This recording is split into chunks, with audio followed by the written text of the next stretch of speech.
મહાનગરપાલિકાનું ₹7,609.63 કરોડનું draft budget કરાયું રજૂ.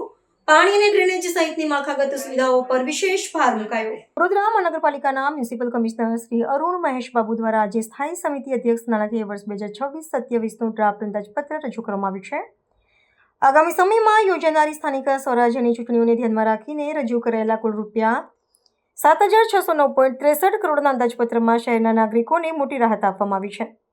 વહીવટી તંત્ર દ્વારા રજૂ કરાયેલા બજેટમાં શહેરીજનો પર કોઈપણ પ્રકારનો નવો કરવેરો લાદવામાં આવ્યો નથી, તેમજ હયાત વેરાના દરોમાં કોઈ વધારો સૂચવવામાં આવ્યો નથી, જેથી આ બજેટને પ્રજાલક્ષી બની રહ્યું છે.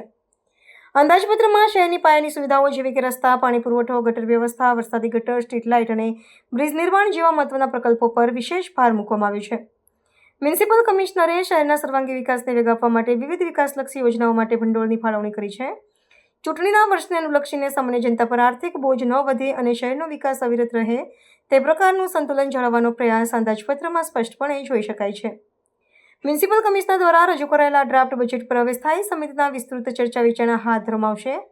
ચૂંટાયેલા પ્રતિનિધિઓ અને સ્થાયી સમિતિના સભ્યો દ્વારા બજેટમાં જરૂરી વધારા સૂચવ્યા બાદ તેને આખરી મંજૂરી અર્થે કોર્પોરેશનની સામાન્ય સભામાં રજૂ કરવામાં આવશે. સામાન્ય સભા દ્વારા બહાલી આપવામાં આવ્યા બાદ જ આગામી નાણાકીય વર્ષ માટે બજેટનો અમલ શરૂ થશે, જે વડોદરાના ભવિષ્યના વિકાસની દિશા નક્કી કરશે. વડોદરા મહાનગરપાલિકા એક સેન્ટ્રલ ગુજરાતનું સારી કનેક્ટિવિટી ધરાવતું હાઈવે, એર અને રેલથી connected industrial hub, educational hub તરીકે પ્રખ્યાત સિટી છે. ગુજરાતનું સાંસ્કૃતિક પાટનગર તરીકે ઓળખાય છે. મહારાજા સયાજીરાવ ગાયકવાડની નગરી તરીકે ઓળખાતું આ શહેર નિત નવીન આયોજનો સાથે કહી શકાય કે ઐતિહાસિક બજેટ માન્ય કમિશનર શ્રી દ્વારા રજૂ કરવામાં આવ્યું છે.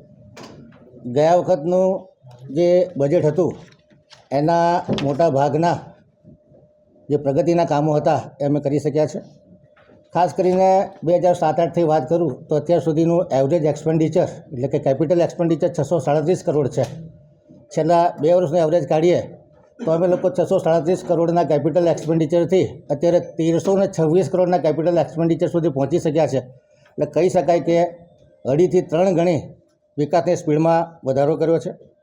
25-26ના જે રિવાઇઝ બજેટ છે એનો ખર્ચ આ વખતે લગભગ 1936 કરોડ રૂપિયા જેટલો કરવા જઈ રહ્યા છે. એના આગલા વર્ષે એટલે કે 24-25નો ખર્ચ અમે 1550 કરોડ કર્યો હતો.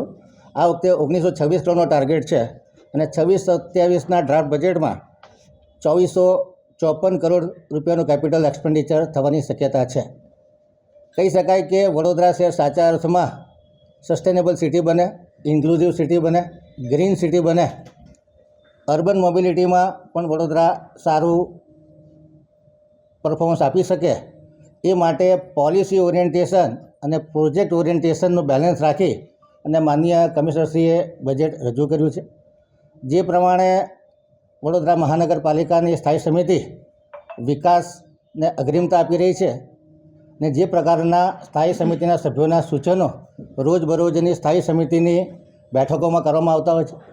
સાથે સાથે કહી શકાય કે અમારા તમામ ચૂંટેલા પ્રતિનિધિઓ, ધારાસભ્યો, મેમ્બર ઓફ પાર્લામેન્ટ દર મહિને જે સંકલન સમિતિ મળતી હોય છે એમાં પણ પોતાના સૂચનો આપતા હોય છે.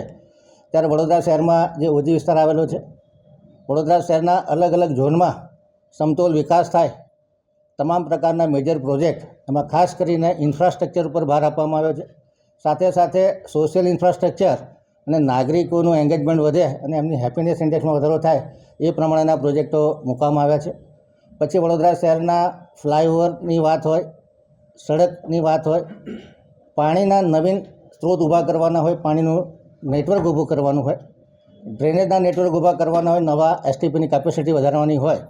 એટલે ઇન્ટિગ્રેટેડ સિટી ડેવલપમેન્ટ પ્લાન 10 વર્ષ પછી વડોદરા કેવું હોય, 20 વર્ષ પછી કેવું હોય અને 2047 સુધી કેવું હોય.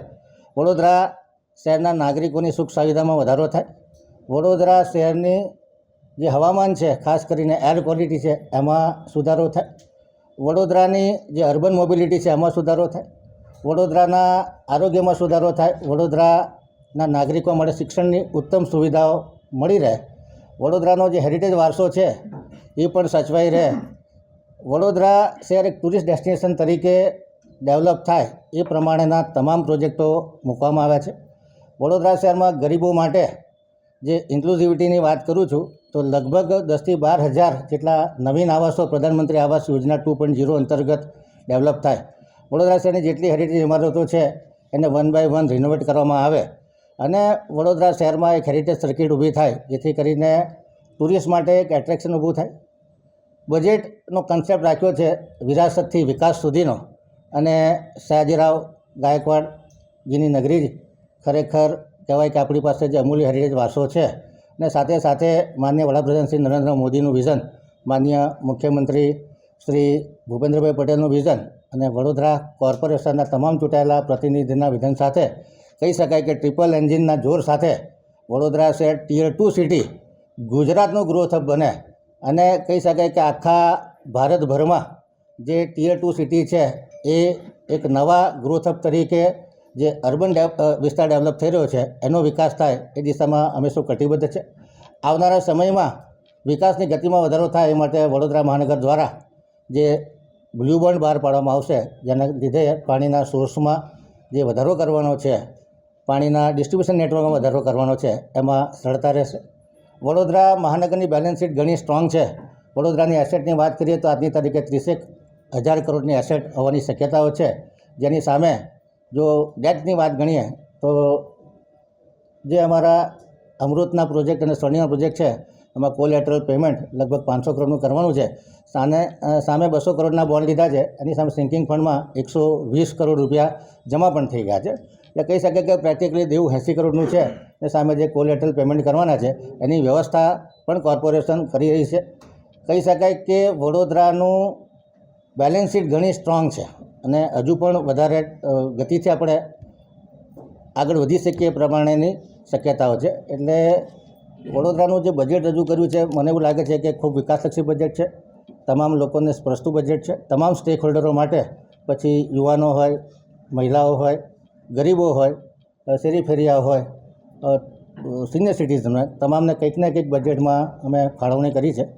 આજે બજેટ રજૂ થયું છે, જે બજેટ છે એ કહી શકાય કે 25-26નું રિવાઇઝ બજેટ છે એ 7,000.71 કરોડનું, જે 6,219 કરોડનું બજેટ હતું એ રિવાઇઝ કરી અને 7,000.71 કરોડ કરવામાં આવ્યું છે. અને 26-27નું જે ડ્રાફ્ટ બજેટ છે એ 7,609.63 કરોડ 7,609.63 કરોડનું ડ્રાફ્ટ બજેટ આજે રજૂ કરવામાં આવ્યું છે.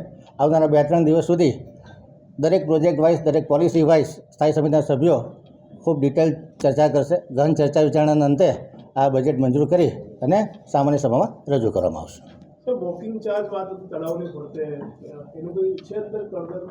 મેં કીધું એમ કે દરેક પોલિસી પર એવો કંઈ ચાર્જ રાખવાની કોઈ અમારી વિચારણા નથી. કદાચ મૂક્યો છે તો પણ ખારિજ કરી નાખવામાં આવશે.